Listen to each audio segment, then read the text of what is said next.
avec Raouchen Methamem au studio 1. Bonjour et bienvenue. Bonjour, merci beaucoup, merci pour l'invitation. Vous êtes en Tunisie et vous arrivez du Canada. Exact. Et vous allez être dans cette grande opération de la chorale du patrimoine oriental du Canada. Tout à fait. On va essayer d'en savoir un peu plus avec vous. D'abord à propos de votre participation en Tunisie et ensuite l'historique de cette formation. Ok. Alors on va au fait participer dans 3 festivals. Le 6 août, ça va être à Bizerte. Le 8 août, ça va être à Monastir. Et le 10 août, l'apothéose à El Jem. Voilà, donc 3 spectacles avec donc un répertoire qu'on a choisi pour un public particulier, pour les Tunisiens qui aiment, qui sont connaisseurs en musique. Voilà. Alors que cette formation, qui a été fondée en 2018 au Canada, est très active autour de tout le patrimoine musical oriental. Tout à fait, tout à fait. Au fait, on chante au fait dans nos concerts, dans nos spectacles, à peu près entre 18 et 20 chansons. Et à chaque spectacle, c'est un nouveau répertoire qu'on présente à notre public. Donc là, on doit avoir 70 chansons à peu près dans nos tiroirs. Très bien. Et vous serez une 50aine sur scène entre Canadiens et Tunisiens. Tout à fait. Au fait, on est tous des Arabes. Donc, on est plus d'une 50aine dans cette chorale. Quand on monte sur scène à Montréal ou à Ottawa, on est entre 40 et 45 choristes, en plus des musiciens, donc qui sont au fait d'une manière générale des professionnels qui ne chantent pas avec nous, mais au fait, quand on a des spectacles, ils viennent avec nous. Très bien. Voilà. Mais en Tunisie, vous aurez recours à des musiciens tunisiens. Tout à fait. Donc on est venu au fait dans le cadre d'une coopération entre le Canada et la Tunisie. Nous, on est Canadiens, donc on arrive en Tunisie, même si une bonne partie de cette chorale est d'origine tunisienne.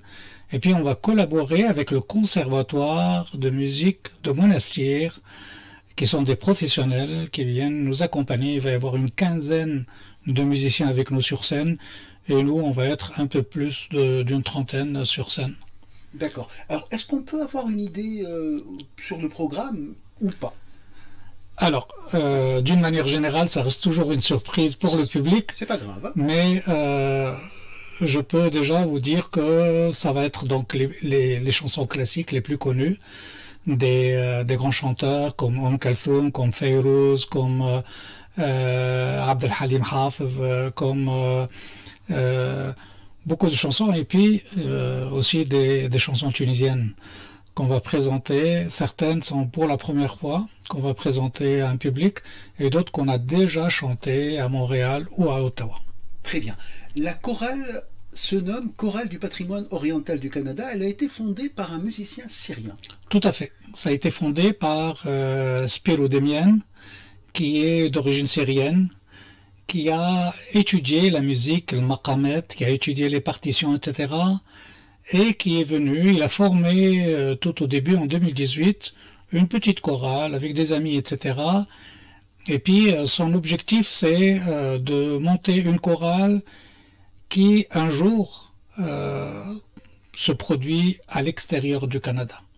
Donc au début, c'était une petite chorale, et là, actuellement, donc on est plus d'une 50aine de choristes de différentes origines. Il y a des Syriens, bien sûr, des Libanais, des Égyptiens, des Irakiens et bien sûr donc des Tunisiens.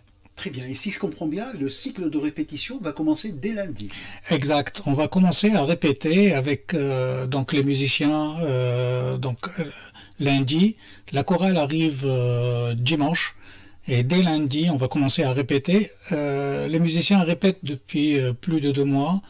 Donc ils ont les partitions et on travaille avec eux en collaboration, mais donc on sera avec eux, donc on va répéter ensemble le 3, ils arrivent le 3, on va répéter le 4 et le 5, et le 6, ça va être donc le premier spectacle qu'on va donner en Tunisie.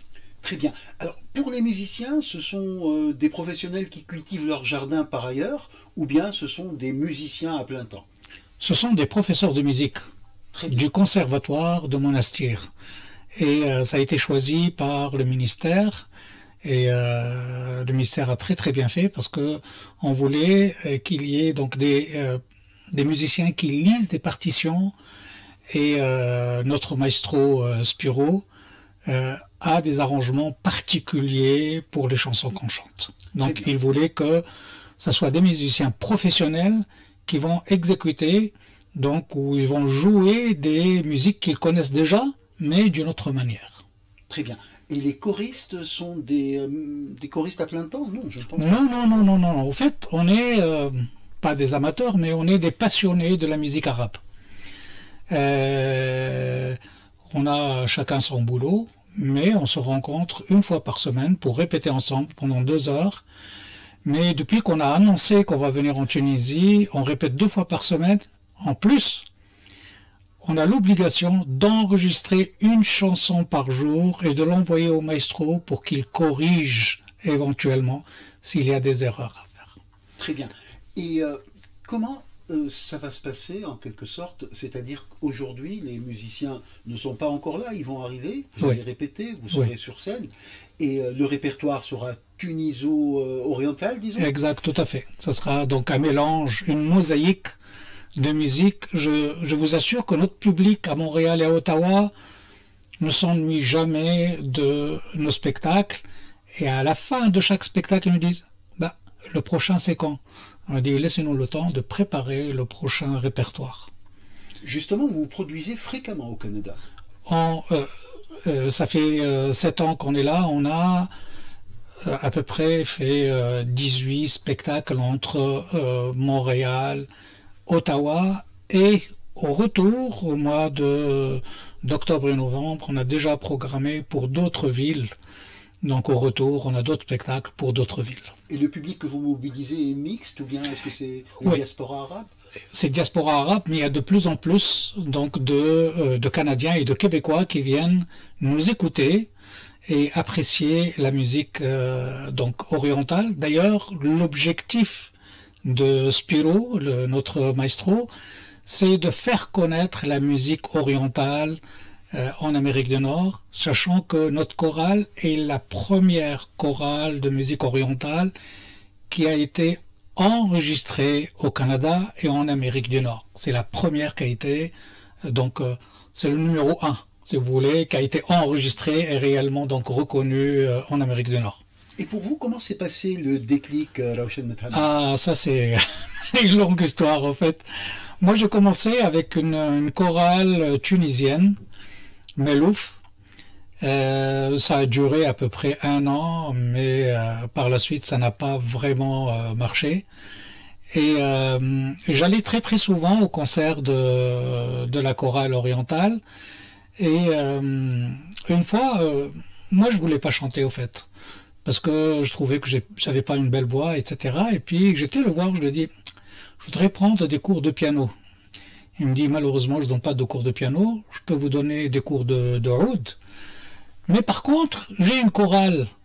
Est-ce que ça t'intéresserait d'entrer? Je lui dis, non, mais j'ai pas une voix. Il me dit, bah, fais un test, tu ne perds rien.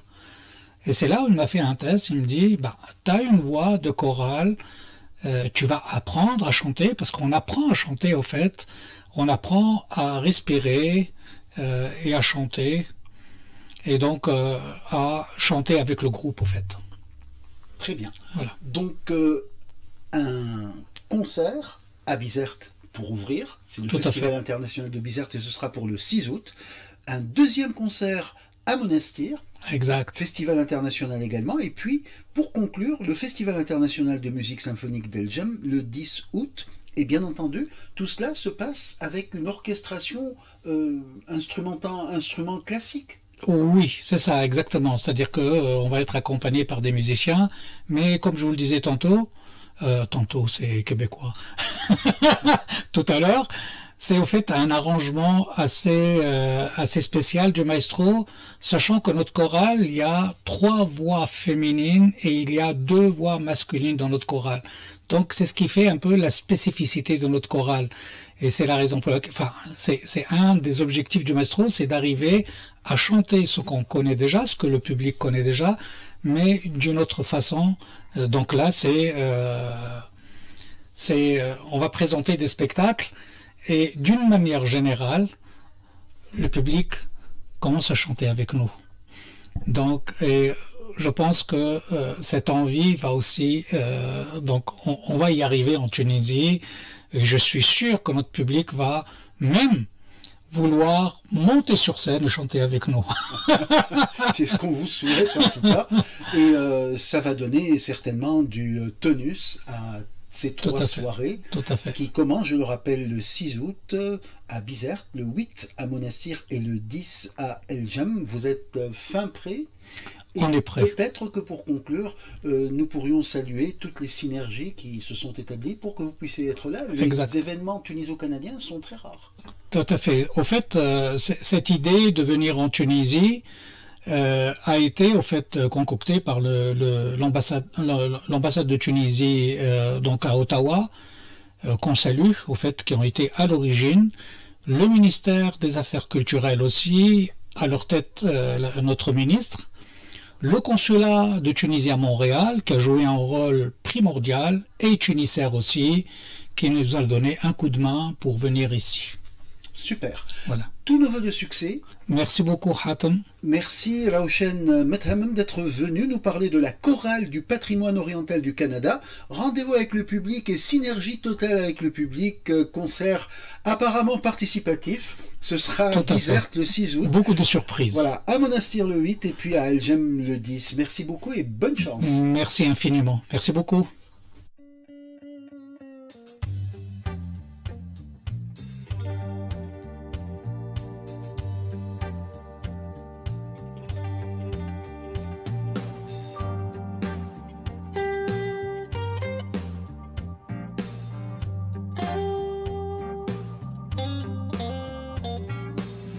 When I walked through the front door, I swear I heard the back door slam. I got a sneaking suspicion you got another man. You done me wrong. Our love is dead and gone. But as far as I can tell, the blues is alive and well. Said you was visiting your sister on the south side of town, but your sister called this morning, said you never came around.